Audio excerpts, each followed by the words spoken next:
Level 1. $0. The blue shop rag is already black at the edges. Ray gives it to you before he gives you advice. In 3 years, you will make your first $1 million trading from an office with glass walls.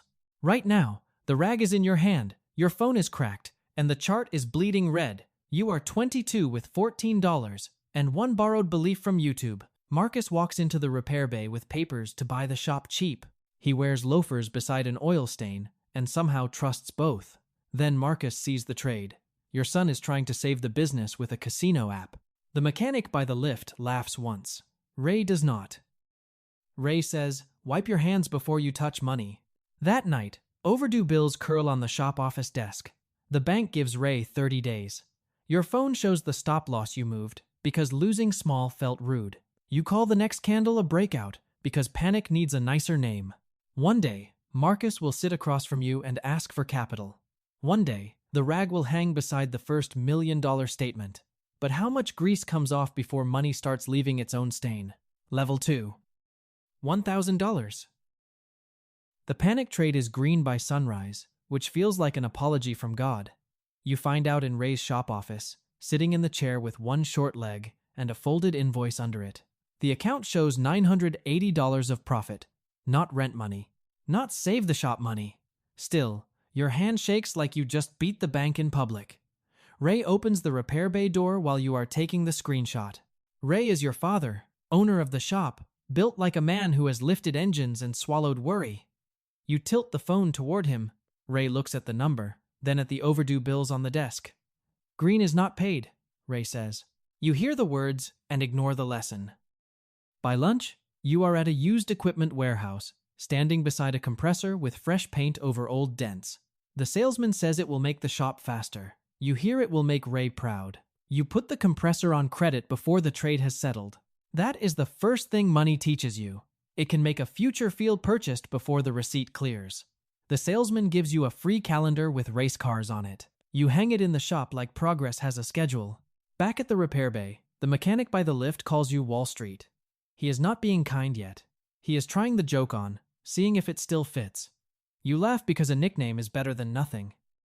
Marcus comes in after 3, still wearing shoes too clean for a shop.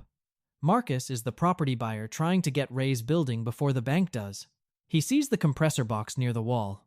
"Even the winds come on payments," Marcus says. Ray keeps tightening a belt under a hood. You wish Ray would say something sharp. Ray only asks you to bring the old compressor hose. The market opens again the next morning. You take the same setup because yesterday made it feel loyal. The candle turns red. You move the stop-loss down. You tell yourself you are giving the trade room. Really, you are giving your pride room. By Friday, the account is cut in half. The new compressor is still boxed. The old compressor coughs in the corner, while Ray wraps a split hose with tape. You stand beside him, holding the blue rag. Ray takes the rag, wipes oil from the hose, then wraps the unpaid compressor receipt inside it. He does not throw the receipt away. That hurts worse. At the shop desk that night, you write your first trading rule across the back of a grease-stained invoice. One trade does not save a building. You think the office with glass walls is built from days like this?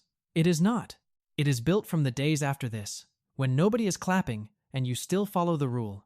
The 30 days are still moving. The market has given you money and taken away your excuse. Level 3. $10,000. The group chat finds you before the town does. At 5 in the morning, the shop office is dark, except for your phone, your laptop, and the little green dot beside your username. Ray unlocks the repair bay downstairs. You hear the metal door roll up while strangers online type rocket ships and funeral prayers for the same candle. The chat has 200 traders, 6 loud ones, and one guy who posts every lesson after the loss is already obvious. You love him anyway. He makes failure sound like tuition. Someone posts a green screenshot with the caption, "Rent paid." Someone else posts a loss and says, "The market was manipulated." Both men use the same fire emoji. You start trading before the first oil change appointment. One setup, small size. The rule from the invoice sits under the keyboard, stained where your thumb keeps landing. Ray leaves a paper cup of coffee beside the laptop. Ray does not ask about the chart. That is his kindness this week. By the second Friday, the account touches $10,000. You post the screenshot with the dollar amount covered. Badly. 3 people message you for entries. 1 calls you disciplined. You read that word 4 times. Another asks if you do private signals. You do not know what private means yet. You only know it sounds like a room with a door. Nobody in the repair bay has ever called you disciplined. They call you when the trash is full. Attention spends faster than cash. Ray says it from the doorway, flat as a wrench on concrete. You pretend not to hear him, then refresh the chat anyway. Marcus arrives before noon with revised papers in a brown folder. The repair counter is crowded with spark plugs, a card reader, and the blue rag you have been using as a mousepad. Marcus sees the laptop. He sees the chart. He sees the number before you close the tab. For once, Marcus does not laugh first. That silence lifts your chin half an inch. It should not matter. It does. Marcus taps the folder against the counter. Ray, hope the kids' internet friends are covering interest. The mechanic by the lift waits for a laugh. No one gives him one. Ray slides the folder back without opening it. Not today, Ray says. You want to pretend that was because of you. Maybe 1% was. That 1% feeds you for a week. Marcus leaves a cheap black pen on the counter. For when reality comes back, Marcus says. After he leaves, the shop feels taller. Not saved. Taller. You pick up the pen, then set it beside the invoice rule. One day the calendar will have your name on it, but right now, your name is a username in a chat. You open the chart and do not take the next trade. That is the first win nobody can screenshot. For the first time, Marcus leaves the shop without owning the room. Level 4.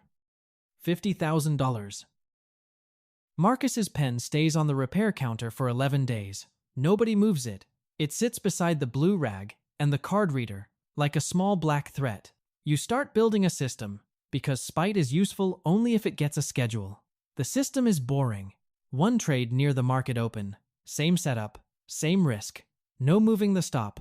No second trade because the first one hurt your feelings. You write the rules in a notebook from the auto parts store. The cover says mileage log. That feels right. Every day, you write the entry, the exit, the reason, and the mistake you wanted to make. At first, the mistake column is the longest one. The notebook makes you slower. Slower feels poor at first. Every loud trader online is taking 6 chances before breakfast. You take one and then sweep the bay. Ray walks into the upstairs office while you are writing a losing trade. Ray watches you put the loss in the notebook before you close the laptop. That looks more like work, Ray says. He says it like he is checking the oil. You sit there with the pen still in your hand. For 2 years, you wanted Ray to call you smart. Work is better. The shop does not change right away. The sink still drips in the bathroom. The old compressor still coughs like it has secrets. Ray still eats lunch, standing up beside the parts shelf. But the account grows because you stop asking it to perform miracles. 30 days becomes the challenge clock now.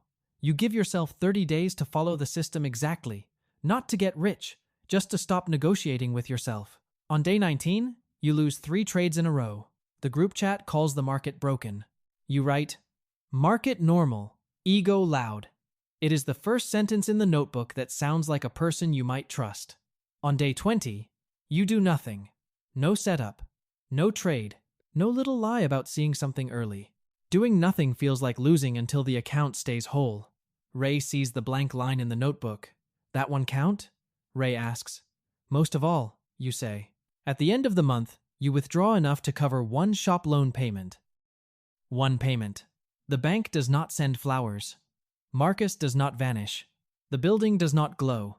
Still, Ray lets you walk with him to the bank drop box after closing. The street is empty except for the shop sign buzzing above the sidewalk. Ray folds the payment receipt into the blue rag. He puts the rag by the register the next morning, where customers can see it and nobody knows why. You know why. It is proof small enough to fit in a drawer. That night, you apply for a funded account challenge from the upstairs office. The application asks for experience. You almost type 3 years. Then you look at the notebook. You type 30 days. The shop is not saved, but the lie is. Level 5. $100,000. The funded account says, approved while you are under a car, holding a flashlight. Ray is above you, loosening a bolt that has decided to become part of the vehicle.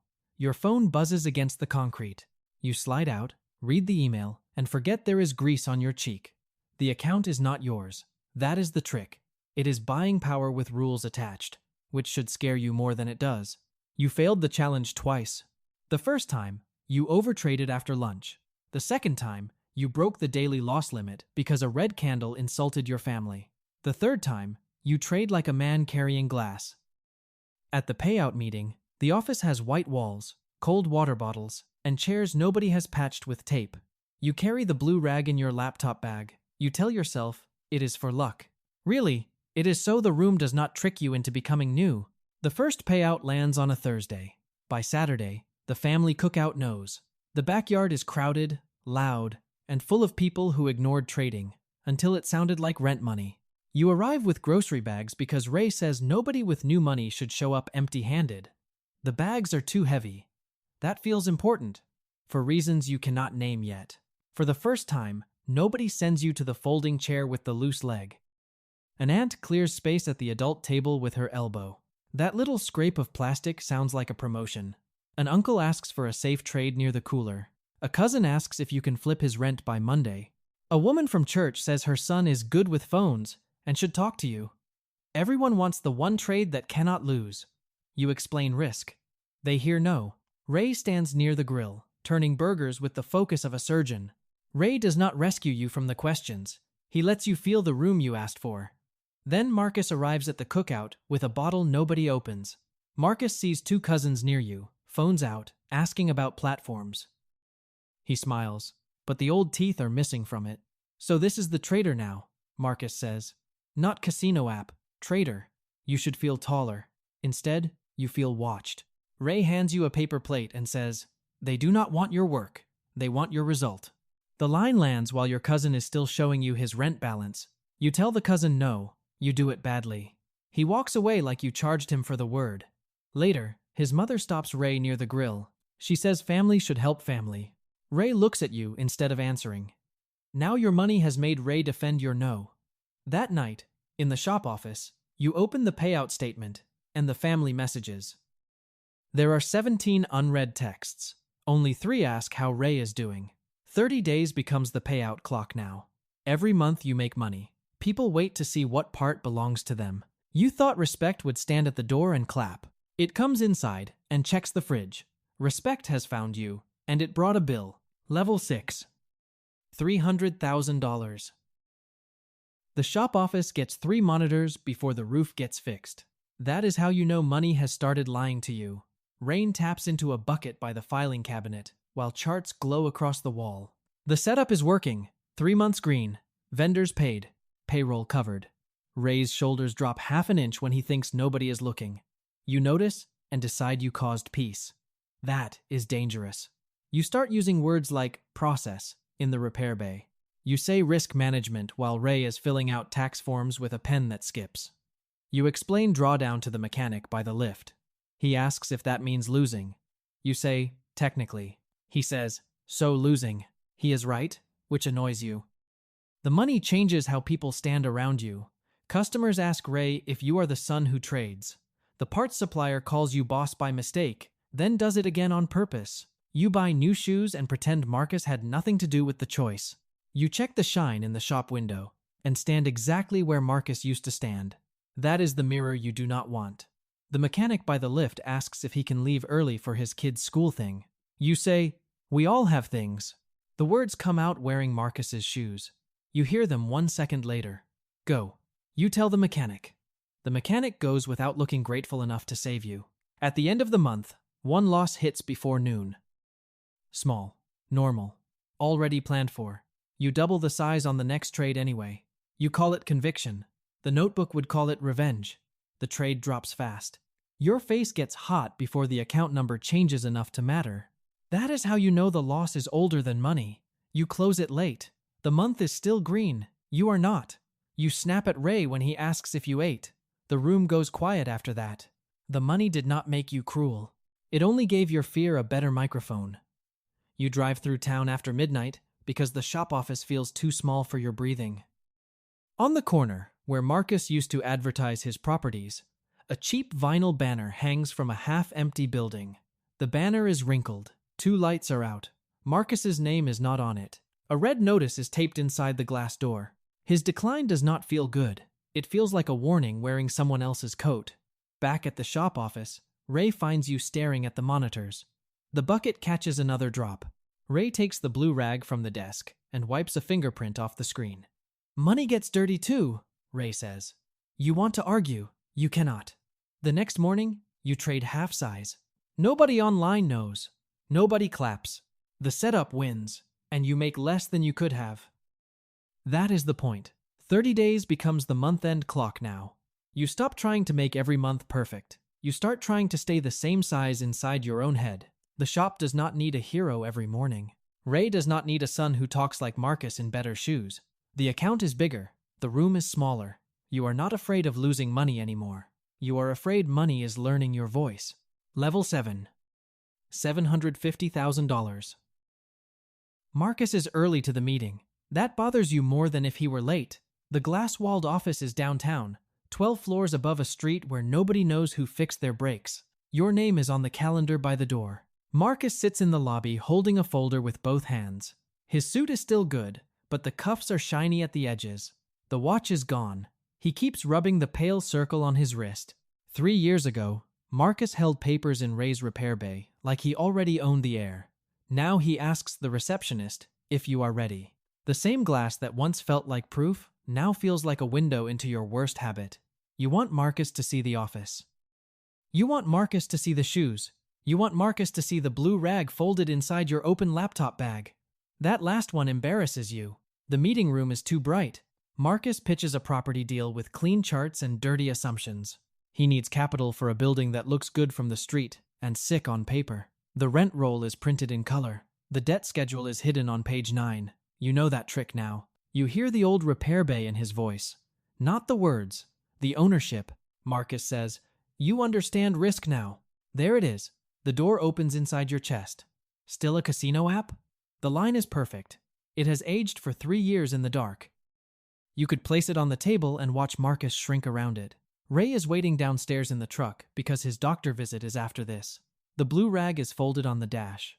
Ray told you before you came in, do not let him choose your trade twice. So you read the numbers again. Vacancy too high. Debt too tight. Rent growth too pretty.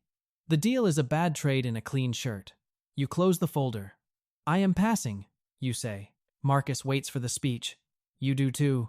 Your thumb rubs the edge of the blue rag inside the bag. The cloth catches under your nail. It feels more real than the office. Nothing arrives. The revenge line sits there, polished and useless. You wanted a fire. You feel due diligence.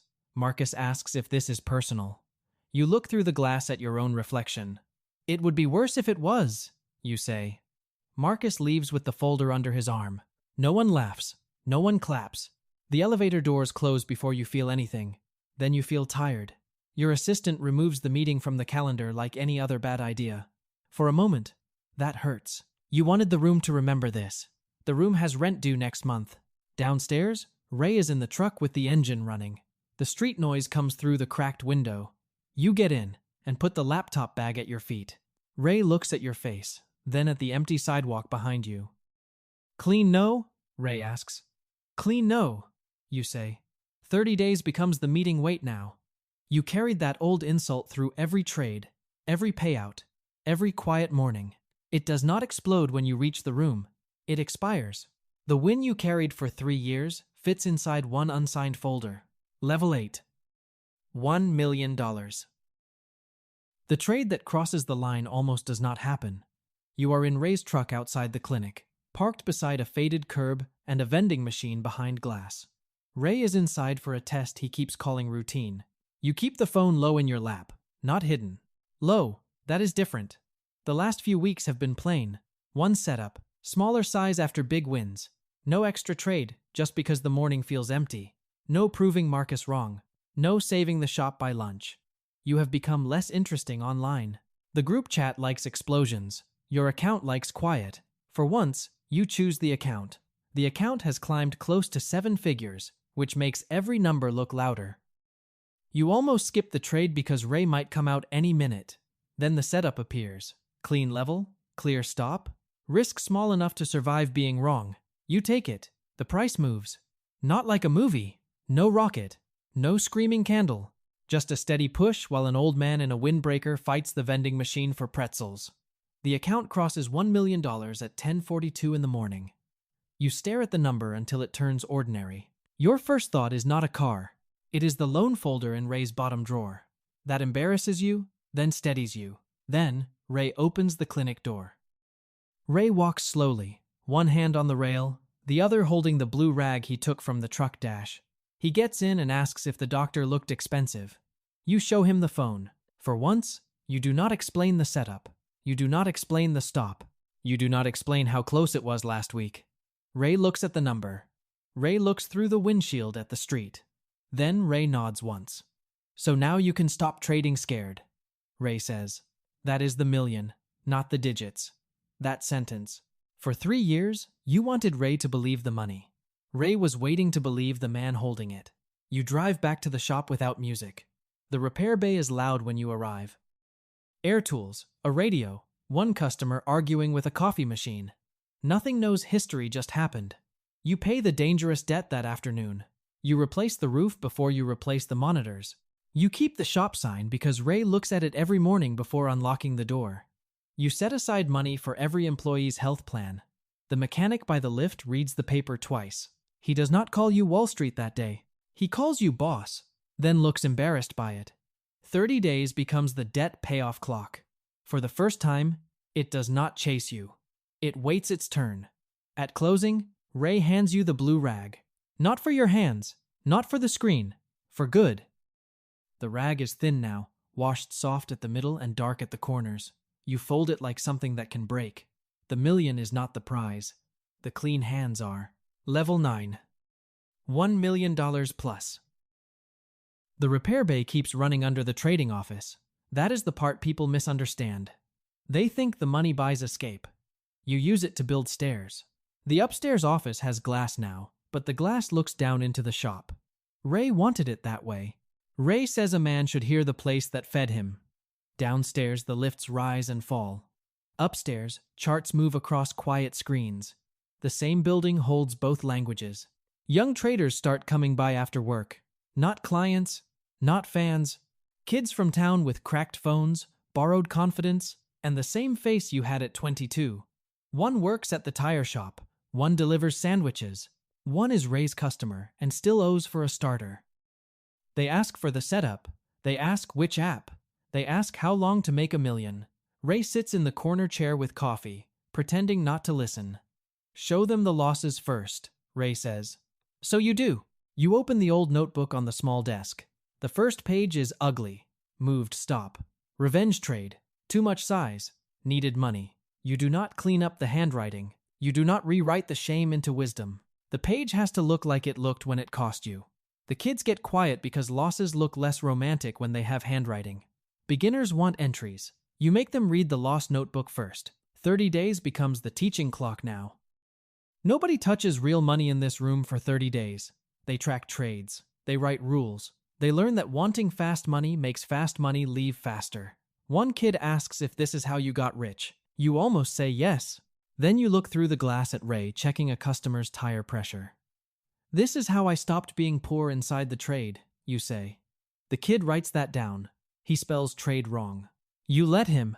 On the wall above the desk, 4 things hang in one frame. Marcus's cheap black pen. The first paid loan receipt. The first $1 million account statement. The blue shop rag, dark at the corners. Marcus gets no plaque. His pen is only there because a threat can become a ruler if you stop worshipping it. Ray taps the frame once before he leaves each night. Same finger, same quiet. The gesture has changed, but not the man. He used to hand you the rag when your hands were dirty. Now Ray taps it when the room forgets where the money came from. At the end of the first month, one kid closes a paper trade for a small loss. He does not move the stop. He writes it down. Ray watches from the stairs and gives you the smallest nod. That is the social climb nobody can screenshot. You hand the kid the blue shop rag. Only for a second. Wipe the desk, you say. The kid does it carefully, like the desk earned it. Ray smiles at the floor. The town sends its scared kids upstairs, and you send them back down with cleaner hands. Before you touch money, You learn what it can stain.